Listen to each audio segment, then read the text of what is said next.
আল্লাহ রাসূল এক যুদ্ধ থেকে ফিরতেছেন এরপরে প্রতিমধ্যে যখন যুদ্ধ থেকে ফিরলেন দুইজন ব্যক্তির উপরে, হাদিস থেকে বলতেছি, দুইজন ব্যক্তির উপরে ভারাপণ আসলো যে আল্লাহ রাসূলকে পাহারা দেবে রাত্রিতে। কয়জন ব্যক্তি? দুইজন ব্যক্তি। ফাকামা রাজুলানে, দুইজন ব্যক্তি দাঁড়ালেন। আম্মার ইবনে ইয়াসার নাম একজনের, দুইজনের মধ্যে আম্মার ইবনে ইয়াসার, আর দ্বিতীয়জন ব্যক্তি হলেন আব্বাদ ইবনে বিশর। তো দুইজন এখন পরামর্শ করতেছেন, খুব ভালো করে শুনুন। নামাজ, আমাদের নামাজ কেমন হওয়া দরকার ভাইরা আমার। এই দুইজন ব্যক্তি আম্মার ইবনে ইয়াসার এবং আব্বাদ ইবনে বিশর, এই দুইজন এখন পরামর্শ করতেছে, ভাই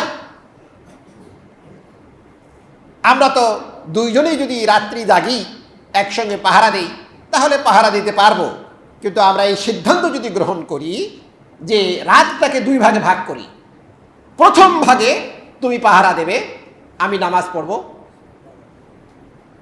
অথবা তুমি ঘুমাই যাবে প্রথম ভাগে, আর শেষ ভাগে আমি পাহারা দিব, তুমি ঘুমাবে। তাহলে ঘুমের ডিস্টার্ব হবে না, আমরা ইবাদত করতে পারবো।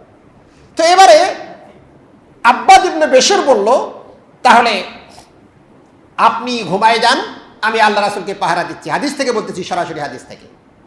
আব্বাদ ইবনে বিশর এবারে আল্লাহ রাসূলকে পাহারা দিচ্ছেন, আর আম্মার ইবনে ইয়াসার উনি ঘুমিয়ে গেছেন। প্রতিমধ্যে শত্রু চলে আসছে, আর এর মধ্যে আব্বাদ ইবনে বিশর দাঁড়িয়ে থাকে, পাহারা দিচ্ছেন। পাহারা দিতে দিয়ে চিন্তা করলেন যে আমি অযথা দাঁড়িয়ে সময় নষ্ট না করে আল্লাহর নামাজের মধ্যে দাঁড়িয়ে যাই। সুবহানাল্লাহ বলুন। একজন ঘুমাচ্ছেন, আল্লাহ রাসূলকে পাহারা দিতে গিয়ে উনি চিন্তা করছেন অযথা সময় নষ্ট না করে নামাজের মধ্যে দাঁড়িয়ে যাই। নামাজে দাঁড়িয়ে গেছেন, এই বেশার নামাজে দাঁড়িয়ে গেছেন। প্রতিমধ্যে শত্রু চলে এসছে। শত্রু এসে দূর থেকে দেখতেছে গাছের মতো কি যেন একটা দেখা যায়, কিন্তু বোঝা যায় না আসলে মানুষ নাকি অন্য কিছু। অনেকক্ষণ যাবৎ দেখছেন দাঁড়িয়ে তো আসেই, তো দাঁড়িয়ে আসেই, কোন নড়া নাই চড়া নাই, কিচ্ছু নাই, দাঁড়িয়ে আসেনি। কম সময় না বেশি সময়? সুবহানাল্লাহ বিহামদিহি, সাহাবায়ে কেরামদের নামাজ। এরপরে শত্রু, এটি কি একটা গাছের থম্বা নাকি গাছ নাকি এই কিছু, অনেকক্ষণ দাঁড়িয়ে থেকে যখন দেখেন যে রুকুতেও যায় না, কিছু না, স্পষ্ট দাঁড়ায় আছে, এটি পরীক্ষা করার জন্য একটা তীর মেরেছে। তার শরীরে আঘাত করছে এই তীর। হাদিস থেকে বলতেছি আমি। শরীর যখন আঘাত করলো, কোনো নড়াচড়া নাই, তেলাওয়াত করেই যাচ্ছেন, সুবহানাল্লাহ সুবহানাল্লাহ, আল্লাহু আকবার। বেশর বর্ণনা করেন, একটা তীর যখন আমার শরীরে ভেদ করে চলে গেল, আমি তেলাওয়াতের মধ্যে এত মজা পাচ্ছিলাম, নামাজের মধ্যে এত মজা পাচ্ছিলাম, আমি বেশর কখনোই চাই নাই আমার আল্লাহর সঙ্গে যে কথোপকথন আমার হচ্ছে নামাজের মধ্যে, আমি এগুলি ছেড়ে দিয়ে শত্রুর মোকাবেলা করি, আমার মন চাচ্ছিল না। কিন্তু আর একটু পর দেখলাম শত্রু পরীক্ষা করার জন্য আবার আর একটা তীর মেরেছে।